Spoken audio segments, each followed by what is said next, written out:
यमुनानगर में एसपी मोहित हांडा ने press conference करके बताया कि यमुनानगर में 12 घंटे से चल रही रेड में क्या निकला क्या नहीं। आइए पूरी जानकारी आपको बताते हैं प्रेस वार्ता के माध्यम से एसपी मोहित हांडा ने जो बताया। रेडी सर, आज एक साथ कई जगह पुलिस ने रेड की है, क्या कुछ सामने आया? कितने आरोपी थे जिनसे वेपन्स और कुछ कैश भी बरामद हुआ, पता चला? ये ऑपरेशन प्रहार के तहत किया गया है, डीजीपी हरियाणा साहब के आदेशों पर। और ये पूरा इसका कोऑर्डिनेशन जो है वो आईजी अम्बाला रेंज श्री सुभाष कविराज जी के द्वारा किया गया था। और यहाँ पे डिस्ट्रिक्ट में सीनियर पुलिस ऑफिसर्स की अगुवाई में ये ऑपरेशन प्रहार को आज एग्जीक्यूट किया गया। इसमें मुख्य तौर पर जो हार्डकोर क्रिमिनल्स हैं और जो गैंगस्टर्स हैं उनसे संबंधित जितने भी मुकदमे थे जिनमें आगे इन्वेस्टिगेशन अभी होनी थी, और हमें ये पता लग रहा था कि या तो वो फ़रार रहकर या जेल से ही या बेल पे वापस आकर आपराधिक गतिविधियों में शामिल हैं, उनको फाइनेंस कर रहे हैं। तो उन सब का एनालिसिस करते हुए हमने फर्दर इन्वेस्टिगेशन को आगे बढ़ाने के लिए पैरेलल साइमल्टेनियस 15 लोकेशंस पर सर्च की। इनमें से 13 लोकेशंस जो हैं वो डिस्ट्रिक्ट यमुनानगर में थीं और 2 लोकेशंस जो हैं वो डिस्ट्रिक्ट अम्बाला में थीं।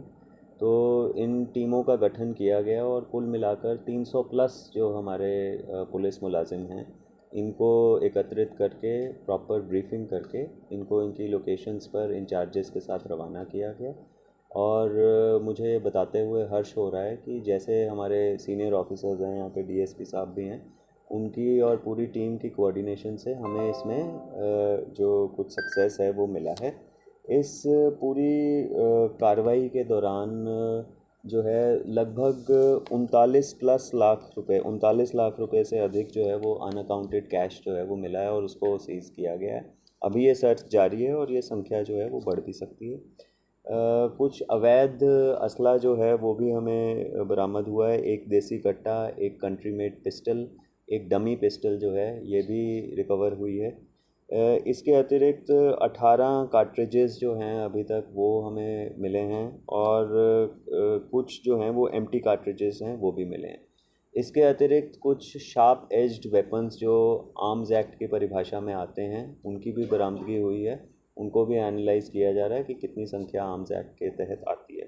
इसके तहत जैसे मैंने आपको पहले बताया कि हमारा जो फोकस है वो इस इन्वेस्टिगेशन में सिंपैथाइज़र्स को पहचानना, किस तरह से वो किसी के बिहाफ पे या तो अवैध रूप से धन अर्जित कर रहे हैं या वो अवैध रूप से धन क्रिमिनल एक्टिविटीज़ के लिए प्रोवाइड कर रहे हैं। तो इसके चलते जो है भारी संख्या में मोबाइल फ़ोन्स जो हैं वो भी जब्त किए गए हैं, सिम कार्ड्स, रिकॉर्डर्स। और इस पूरे एनालिसिस को लेकर उनका जो है बैंक स्टेटमेंट्स जो हैं वो भी, प्रॉपर्टी डॉक्यूमेंट्स जो हैं, चल अचल संपत्ति जो है उसको भी सीज़ किया गया है। और साथ साथ जो है उनके कुछ आईडी प्रूफ्स जो हैं वो भी हमने लिए हैं, जैसे पैन कार्ड और एटीएम कार्ड्स इत्यादि, उनको भी लिया गया है। और इसी सीरीज़ में हमने ये भी प्रयास किया है कि जो हमारा डिजिटल किसी भी प्रकार का कोई इसमें डॉक्यूमेंट हो सकता है, जैसे कुछ पेन ड्राइव्स, हार्ड ड्राइव्स, जो डीवीआरस हैं, वो उन सब को भी सीज़ किया गया है। और इसका एनालिसिस जो है वो आगे लगातार चलेगा और ये देखा जाएगा इसमें कि जो भी इसमें हमारे प्राइम टारगेट्स हैं, हार्डकोर मुलजिम हैं, उनका क्या क्या कनेक्शन है इनके साथ। और ये कार्रवाई भविष्य में भी जो है वो जारी रहेगी। इसी प्रकार हम आइडेंटिफाई करते रहेंगे अपनी हमारी टेक्निकल इंटेलिजेंस और ह्यूमन इंटेलिजेंस के बेस पे। हमारा मुख्य उद्देश्य यही है कि इनका जो नेटवर्क है अवैध गतिविधियों का उसको ध्वस्त किया जाए। इसमें जो है जैसे मैंने आपको बताया, जहाँ जहाँ पे आर्म्स एक्ट और के तहत एम्यूनिशन रिकवर हुआ है, कुछ शार्प एज्ड वेपन्स रिकवर हुए हैं, जहाँ पे कार्ट्रिजेस हुई हैं, जो जो आर्म्स एक्ट की परिधि में आ रहा है उन सब पे जो है वो मुकदमा दर्ज किया जाएगा।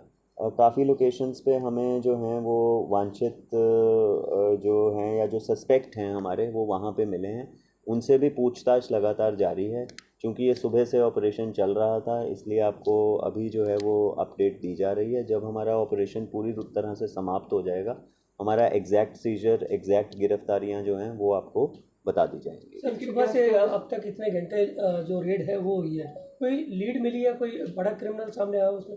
देखिए, निश्चित रूप से जो हमारे जो मेजर यहाँ पे गैंग्स ऑपरेट करते रहे हैं, या जो जिनकी समय समय पे सूचना आती है, जैसे कि काला राणा से संबंधित, सचिन पंडित से संबंधित, भूपी राणा से संबंधित और विपिन महंत, जिन्होंने पूर्व में भी इस तरह से घटनाएं की हैं, उन सब को मैंने बताया, जैसे उन फाइल्स को देखते हुए और अपनी इंटेलिजेंस को स्ट्रेंथन करते हुए उन्हीं के जो सिंपथाइजर्स थे उनकी तरफ, जिनमें कुछ उनके फैमिली मेम्बर्स, कुछ उनके दोस्त या कुछ उनके केसवार जो हैं, वो सब जो हैं इस हमारे रेडार पे थे और उन्हीं पे कार्रवाई की गई। प्रॉपर्टी कितने लोगों की सील? देखिए, अभी प्रॉपर्टी सील नहीं की गई। जो भी हमें लग रहा है कि ये प्रोसीड्स ऑफ क्राइम हैं, जहाँ पे भी खरीदो फरोख्त हुई है किसी भी अवैध संपत्ति की जो हमारे लिए सस्पेक्टेड है, उन सब को हमने सीज़ किया है। इसमें मैंने पहले भी बताया, इस ऑपरेशन का मेन पर्पस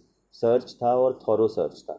इसमें कई लोकेशन से हमें, जैसे एनडीपीएस को का व्यापार करने वालों को उनको तोलने का कांटा मिला है, तो उसको भी सीज़ किया गया है। सिम कार्ड्स जो हैं, अभी हमें ये नहीं पता कि वो सिम कार्ड्स में क्या है, पर उनको भी डिजिटल एविडेंस मानते हुए हमने सीज़ किया है और आगे उनका एनालिसिस किया जाएगा, और जो भी उसमें होगा, जिसकी गिरफ्तारी बनती होगी उसे गिरफ्तार भी किया जाएगा, और पूछताछ जो हमें मौके पे लोग मिले हैं उनसे पूछताछ जारी है। डॉग स्क्वाड की मदद ली गई थी सर? जी, हमारा जैसे उद्देश्य यही था कि सर्च के किसी भी पहलू को इसमें ना छोड़ा जाए, तो बिल्कुल इसको एरिया को कॉर्डन ऑफ किया गया। उसमें ये भी सुनिश्चित किया गया कि जो भी ऑफिशियल्स या ऑफिसर्स एंटर कर रहे हैं वो एक तरीके से एंटर करें इसमें, और आगे इसमें जो लीगल प्रोसीजर्स हैं सारे, कोर्ट को सूचना देनी, और जो हमने इसको सीजर के डॉक्यूमेंट्स होते हैं उनको भी बनाया जाएगा और इसकी सूचना सभी क्वार्टर्स को दी जाएगी। सर एक चीज़ देखने को मिली थी कि जी, अभी वो इस आज की रेट में वो शामिल नहीं था, क्योंकि उसमें पूरी जी कितने घंटे चली थी? देखिए, ये तड़के जो है, ये इसमें बिल्कुल हमारे ऑफिसर्स जो थे और टीम जो थी वो मौजूद थी, तो अब तक मैं ये मान सकता हूँ कि लगभग 12 घंटे जो हैं उस रेड को होने वाले हैं। कुछ लोकेशंस पे कम जो है वो हमें जहाँ पे सीजर क्वांटिटी कम थी या हमारे सर्च के जो मानक थे उसके अनुसार कम मटेरियल मिला, पर जहाँ पे हमें मिल रहा है वहाँ पे अभी भी रेड जारी है। सर जांच के दौरान अधिकारियों की तलाशी लेके अंदर भेजा गया था, ऐसा कुछ लग रहा था कि पुलिस पे आरोप लग सकते हैं? देखिए, ये क्योंकि जैसे मैंने बताया कि ये सर्च लंबी चलनी थी, और रूटीन में यही होता है कि वैसे तो हमारी टीम अधिकतर अपनी रेड कंप्लीट करके आती है, पर चूंकि वो आज आ रहे थे बाहर में, तो ये हम अगर देखें लंबी रेड्स में ये एक प्रैक्टिस है कि कोई भी अंदर जाता है और आता है, उससे एक तो सीरियसनेस आती है इसमें, और ये प्रोटोकॉल भी इस्टेब्लिश हो जाता है कि जो भी अंदर जा रहा है वो जाने अनजाने में कोई भी वस्तु जो इस सर्च प्रोसेस में रिक्वायर्ड हो उसको बाहर ना लेके आए, ना ही कोई गलत वस्तु अंदर लेके जाए। सर लाइसेंसी हथियार भी मिले हैं कुछ? देखिए, ये जितने भी हमने हथियार जो सीज़ किए हैं, इनका प्रोसीजर के मुताबिक चेक किया जाएगा कि इस संबंध में अभी तक जो है उसके बारे में कोई भी दस्तावेज जो है वो वहाँ पे पेश नहीं किए गए। फिर भी उनको लीगल प्रोसीजर के मुताबिक मौका दिया जाएगा, और उसके मुताबिक ही फ्रेश एफआईआर दर्ज करके जिसकी गिरफ्तारी बनती होगी वो भी की जाएगी। कितने लोगों के और भी जो पुलिस के अलावा और भी डिपार्टमेंट इन्वॉल्व थे इस ऑपरेशन? देखिए, इसमें ये हमें जो अवैध इसमें या जो सस्पेक्टेड कैश मिला है लगभग 39 लाख, और अभी हम गिन रहे हैं उसको, और भी ये बढ़ सकता है। इस संबंध में जो दूसरी एजेंसीज हैं, जैसे अनअकाउंटेड कैश के लिए इनकम टैक्स डिपार्टमेंट को सूचित किया जा चुका है, और इसमें बाकी इनकम टैक्स, ईडी, जिसको हमने सूचित करना है वो भी अपने सीजर को कंप्लीट करने के बाद उनको किया जाएगा। सर जो अम्बाड़ा में रेड हुई है उनका संबंध यमुनानगर से है या क्या? बिल्कुल, ये जो यहाँ के जैसे मैंने आपको कुछ गैंग्स के और कुछ कुख्यात अपराधियों के नाम लिए, उनके जो सिंपथाइजर्स या जो कनेक्शंस हमें इन्वेस्टिगेशन के दौरान नज़र आए कि वो संभावित वहाँ पे ठिकाने हैं, उन पे रेड की गई है। लॉरेंस के संपर्क में भी थे सर? अभी तक ये डायरेक्ट कनेक्शन कोई हमारे पास नहीं आया, बट जिनके मैंने नाम लिए जिन कुख्यात अपराधियों के, वो हमारा स्टार्टिंग पॉइंट था।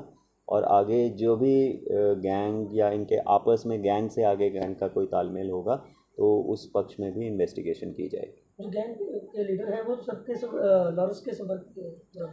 देखिए, मैं ये निश्चित रूप से इन्वेस्टिगेशन का विषय है। हमारे जो स्टार्टिंग पॉइंट्स थे वो कुछ ऐसी फाइल्स थी, हमारे यहाँ के जो वांछित अपराधी हैं या हमारे डिस्ट्रिक्ट के कुछ अपराधी जो जेल में रह के ऐसा हमारा अंदेशा है कि अवैध गतिविधियाँ कर रहे हैं, वो हमारा स्टार्टिंग पॉइंट था। और उसके बाद जो जो इन्वेस्टिगेशन में आएगा उसको शामिल किया जाएगा।